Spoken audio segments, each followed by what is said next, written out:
आजमगढ़ में एक अधिवक्ता के पुश्तैनी जमीन पर दूसरे का कब्जा दिलाने का आरोप लगाकर पुलिस के खिलाफ दीवानी बार एसोसिएशन आजमगढ़ के अधिवक्ताओं ने हड़ताल कर कचहरी के सामने चक्का जाम कर दिया। इस दौरान पुलिस के खिलाफ जमकर नारेबाजी भी हुई। वहीं आवास से कार्यालय की तरफ आ रहे डीएम के वाहन को भी रोक लिया गया। डीएम को वापस दूसरे रास्ते से लौटना पड़ा। उधर अधिवक्ताओं की हड़ताल से जनपद के दूर दराज क्षेत्रों से अपने मुकदमे की पैरवी के लिए आए वादकारियों को खासी दिक्कतों का सामना करना पड़ा।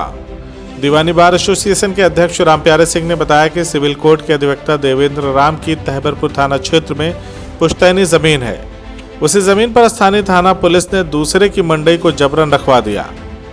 अध्यक्ष ने आरोप लगाया कि थानाध्यक्ष थाने पर नए आए हैं, आते ही अधिवक्ता की भूमि पर पैसा लेकर कब्जा दिलाने लगे, जिससे अधिवक्ताओं में खासा गुस्सा देखने को मिल रहा है। इसी को लेकर बार एसोसिएशन की कोर्ट खुलने के बाद सुबह बैठक हुई और न्यायिक कार्य से विरत रहने का निर्णय लिया गया। अध्यक्ष ने चेतावनी दी है कि जब तक अधिवक्ता की जमीन पर उनका कब्जा दखल नहीं कराया जाएगा तब तक वकील हड़ताल पर रहेंगे और इसी प्रकार से चक्का जाम करते रहेंगे। आज यशो तहबरपुर के खिलाफ हड़ताल है, उनके ट्रांसफ़र के लिए हड़ताल है। हमारे संघ के देवेंद्र राम एडवोकेट की ज़मीन पर दूसरे का उन्होंने कब्जा दिलवा दिया। जो ज़मीन उनकी पुश्तैनी थी, उस पुश्तैनी ज़मीन पर उन्होंने कब्जा दूसरे का करवा दिया।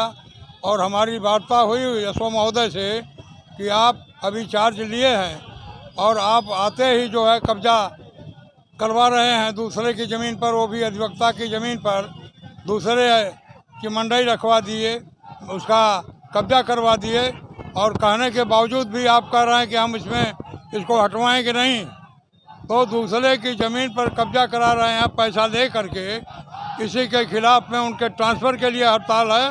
उनका जब तक ट्रांसफ़र नहीं होगा, जब तक उनका कब्जा दखल उस वकील साहब की ज़मीन का नहीं हो जाएगा, तब तक हम लोग हड़ताल पर रहेंगे और चक्का जाम करेंगे। CIB इंडिया न्यूज़ की सभी खबरों को देखने के लिए लाल रंग की बटन को दबाकर चैनल को सब्सक्राइब जरूर करें, घंटी जरूर दबाएं ताकि हमारी सभी खबरों के नोटिफिकेशंस आप तक पहुंचते रहें।